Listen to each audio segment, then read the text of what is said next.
আশা করি আজকে আমাদের নিয়ে আসা আমাদের হাতে একটা গতকালটা ছিল, আপনারা দেখছেন যে আমরা কীভাবে গরুটা সুস্থ করছি, একদম মানে কোন লেভেলে গেছিলো গ্যাসটা। তো আজকেও সেম একটা গ্যাস চালাও গরু চলে আসছে।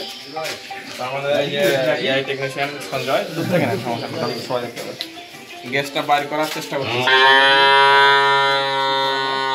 গরুর মালিককে এই যে আমাদের গরুর খামারে কি সমস্যা এরকম হলো কারণটা, এই যে গ্যাস বাড়াচ্ছে, কি পরিমাণ গ্যাস বাড়াচ্ছে দেখছেন? মনে করো যে 7-8 দিন হলে গরুটা খায় না, আগে খেয়েছিল। হ্যাঁ, তারপরে মনে করো চলে দেখি যে ফুট পর্যন্ত ভাত খাওয়াছিলেন, পোতা ভাতগুলা ভাত ভুত খায়নি, এই পয়লি খাইছে। আগে তো অনেক ঘাস খেয়েছিল, তার তো কিছুই খায়নি।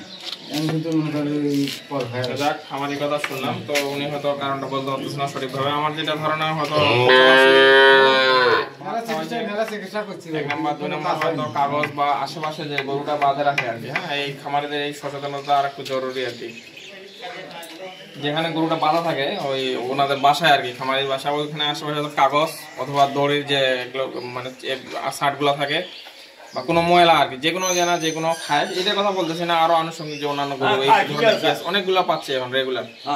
তো আমার মনে হয় একটু খামারিদের আর একটু সচেতন হওয়া জরুরি আর কি। হ্যাঁ, এই ভিডিওটা তৈরি করার মূল উদ্দেশ্য হচ্ছে খামারিদের সচেতন করার জন্য।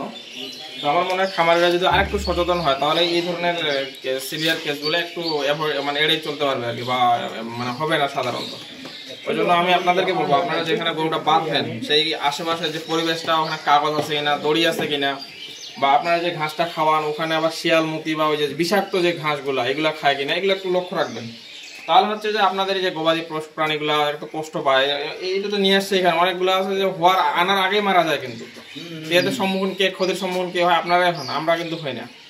আর আমরা এখানে আছি আপনাদের সেবায়। আপনারা যাদের প্রয়োজন মনে করবেন হাসপাতালে চলে আসবেন।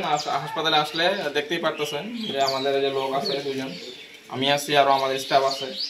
আমরা কেস ডায়াগনোসিস করে অ্যাকুরেট একদম সঠিক ডায়াগনোসিস করে চেষ্টা করব সেই অনুযায়ী ওষুধ দেওয়ার। তো আমি আমার ভিউয়ার্স এবং খামারিদের উদ্দেশ্যে আবারও ধন্যবাদ জানিয়ে, এবং এই ভিডিওটা সম্পূর্ণ দেখে যদি কোনো শেখার বিষয় থাকে আমি আশা করি এই বিষয়গুলো একটু মেনে চলবেন। ধন্যবাদ।